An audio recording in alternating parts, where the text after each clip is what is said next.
Hi, Clever. Hope everybody's well. I want to just review from Amish for 5 minutes a vart that I was going to say at the tziyun of Rabbi Nosson Breslov with a bunch of the Chevra a couple of years back when we went on our trip to the Ukraine. And it's a vart that I feel that each one of us has to remember, and we have to give over to our children, our students. In the parasha, we have the story of this woman, this wife, who's suspected of being unfaithful to her husband. And there are Edei Kina and Edei Stira, witnesses before whom she was warned, and then she went in and she was seen by witnesses being alone with the person who the husband warned her about in front of Adam. And everybody knows there was this very, very strange test.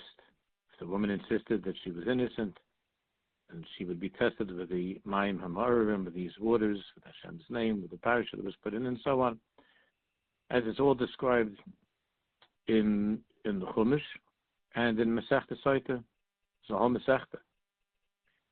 And the Torah tells us, V'im lo nitma ha'isha,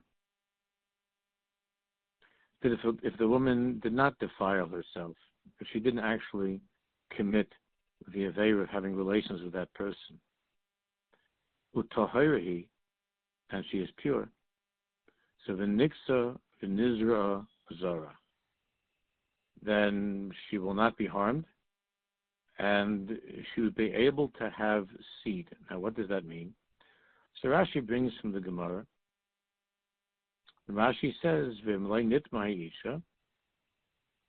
Again, she was warned in front of witnesses that she went in, despite the warning, to have relations with this person. And there were witnesses who saw this as well. And then Rashi says, on the words "Utahirahi," Rashi says, "Mimokam acher v'niksa," she's pure. Mimayim hama'arim, she does not have. She is pure from these waters that she drank.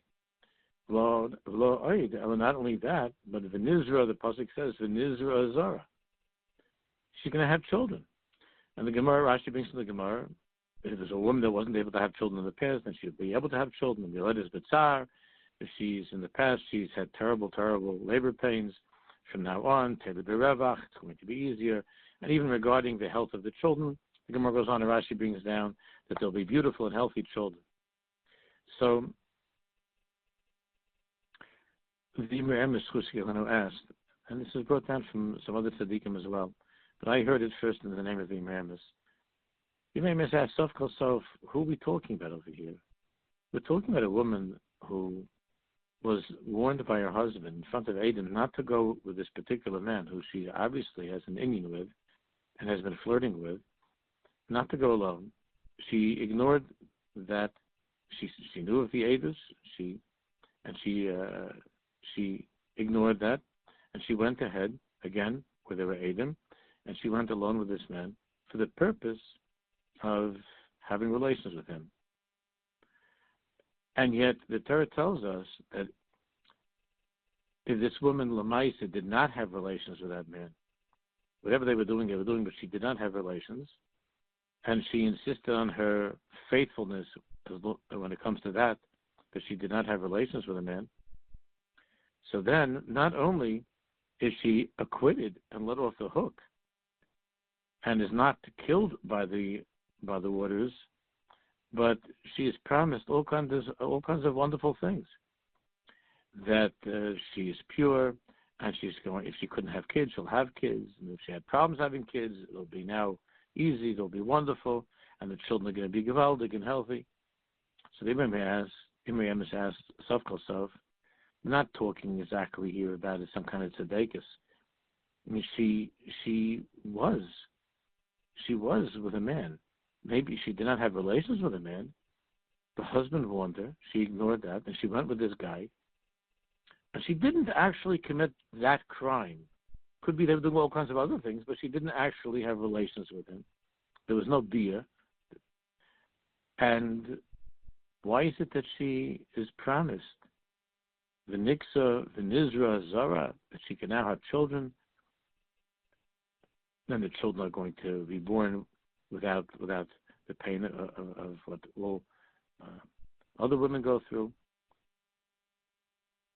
She's by no stretch of the imagination a tzedekis. She did not conduct herself in the right way. She did something that was terribly immoral. She was not faithful to her husband as far as that guy was concerned. The only thing is that she didn't have relations with him. Why all the brachas? The Imam asked, she should just be let off the hook and be happy that she's alive. But why did she get all these brachas? So the Imam said, because you could imagine she was so much sugar for this guy that she went against her husband, against the warning in front of Adam, the Edekina, against the Adam who warned her about going into a room alone with this man. She was so much sugar for him. She was so crazy. She was ready to give up everything in her life. Her marriage, her reputation. She was ready to give up everything, even potentially her life, because she wanted to be with this guy. And the Imam said, can you imagine? At the last second, when they were about to do that Aveira, and it could be they were doing all kinds of stuff until then, and they were about to do this Aveira, she said, I can't do it, I won't do it. I can't sin against Hashem in such a way, and I can't sin against my husband. For whatever reason, she was able to hold herself back, and she turned away. And like a little bit like Yosef HaTzadik, so she left, and she didn't actually go till the end to commit that Aveira. So the Imam says that's a gewaldige madrega, an unbelievable madrega, for a person to be in that place of the Aveira, with all of the passion, and with all of the intent, and with all of those dreams that led to such insanity, and the last second to say, Ani lo yichola, I won't do it. Ani lo yichola. I must speak. I'm getting out of here.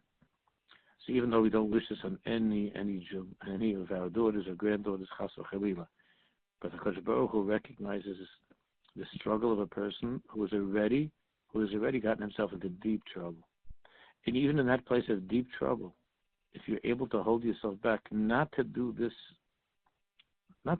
next step, but to hold myself back from this place, from that next step, Hakadosh Baruch Hu not only does He acknowledge your efforts, but He gives you all kinds of brachas to encourage you, to strengthen you, to turn your life around, to start from Aleph. So Hashem's Baruch should help each and every one of us. We should never be in such situations, chas v'chalila.